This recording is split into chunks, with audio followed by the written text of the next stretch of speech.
बिहार के मुंगेर इलाके में बिहार पुलिस ने एक वकील साहब को गिरफ्तार किया है। दरअसल ये वकील साहब उत्तर प्रदेश के रहने वाले हैं और बिहार के मुंगेर जिले में अवैध हथियार खरीदने पहुंचे थे। इस दौरान पुलिस को यह जानकारी मिली और पुलिस ने अपनी जानकारी के आधार पर इन वकील साहब को धर दबोचा। अब आप सोच रहे होंगे कि आखिर पेशे से वकील साहब बिहार के मुंगेर में अवैध हथियार खरीदने क्यों आ पहुंचे, तो चलिए इसके पीछे की आपको पूरी वजह बनाते हैं।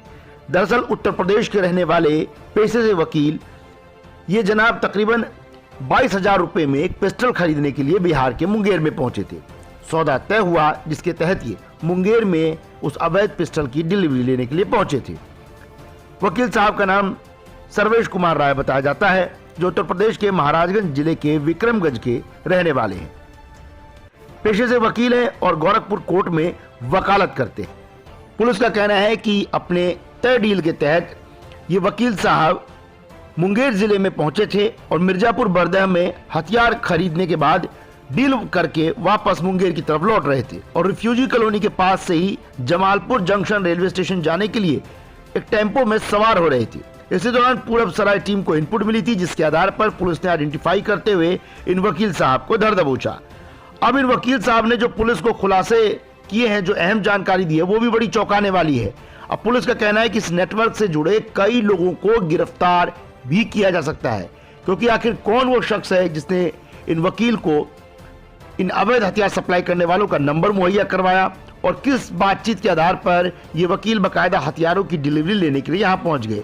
चूंकि ये पेशे से वकील थे, लिहाजा इन्हें भी लगा कि पुलिस इन्हें नहीं गिरफ्तार करेगी, क्योंकि अमूमन वकीलों से ज्यादा पूछताछ पुलिस नहीं करती या आने जाने में कोई उन्हें नहीं रोकता, क्योंकि वो अपनी पहचान बताते हैं कि वो पेशे से वकील है। लिहाजा आम आदमी और पुलिस को भी लगता है कि ठीक ठाक पेशे पर हैं और इस तरीके से क्रिमिनल एक्टिविटी की तो बात इनके बारे में कभी सोची ही नहीं जा सकती। लेकिन चूंकि पुलिस को इनपुट मिली थी, जिसके आधार पर इन वकील साहब को धर दबोचा गया।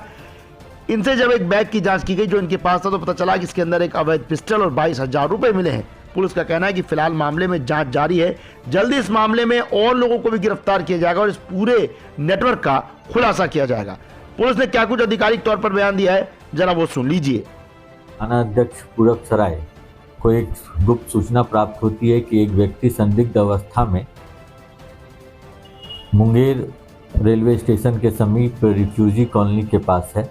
उस सूचना का इन्होंने सत्यापन किया।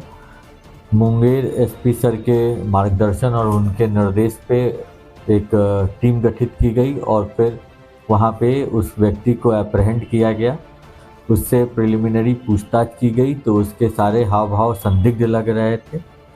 उसे थाना पे लाके पूछताछ किया गया और चेकिंग की गई तो उसके काले रंग के एक बैग से एक पिस्टल, 2 मैगजीन, 22,000 रुपया और उसके एक पर्सनल मोबाइल मिला। वह व्यक्ति सर्वेश कुमार राय हैं और यह महाराजगंज यूपी के रहने वाले हैं। इन्होंने बताया कि ये ट्रेन से यहाँ पे आए थे किला क्षेत्र घूमने। फर्दर कराई से पूछताछ की गई तो इन्होंने कुछ इन्फॉर्मेशंस डाइवर्ज किया है। पुलिस कांड को अनुसंधान कर रही है। सुसंगत धाराओं में कांड दर्ज की गई है और इन्हें जुडिशियल कस्टडी में फॉरवर्ड किया जा रहा है। हम लोग तकनीकी अनुसंधान कर रहे हैं और इस अनुसंधान में जैसे कि कुछ लोगों का नाम आ रहा है, ऐसा प्रतीत होता है कि यह वहाँ पे कुछ डील करने ही आया था आर्म्स से रिलेटेड। इन सभी का हम लोग अनुसंधान कर रहे हैं और जैसा होगा फिर हम आपको अवगत कराएंगे। तो पुलिस लगातार पूछताछ कर रही है। आपको बता दें कि मुंगेर में लगातार अवैध हथियारों की सप्लाई और अवैध हथियार के निर्माण पर समय समय पर पुलिस कार्रवाई करती रहती है, लेकिन देश के अलग अलग हिस्सों से कई ऐसे आरोपी पुलिस के हत्थे लगातार चढ़ते रहते हैं, जो इस बात की तस्दीक करते हैं कि मुंगेर में अभी भी अवैध हथियारों का कारोबार पूरी तरीके से ठप नहीं हुआ है और पुलिस की तमाम सख्ती के बावजूद धड़ल्ले से इस अवैध कारोबार को जिले के अलग अलग इलाकों में चोरी छिपे आसानी से किया जा रहा है। यही वजह है कि दूर दराज के लोग भी मुंगेर में आसानी से अवैध हथियार की खरीद फरोख्त करने के लिए जिले में आ पहुंचते हैं और यदि पुलिस चौकन्ना रहती है तो पुलिस के हत्थे चढ़ जाते हैं, वरना आसानी से यहां से हथियार खरीद कर अपने इलाके में वापस लौट जाते हैं। मुंगेर से ब्यूरो रिपोर्ट, न्यूज़ वॉर।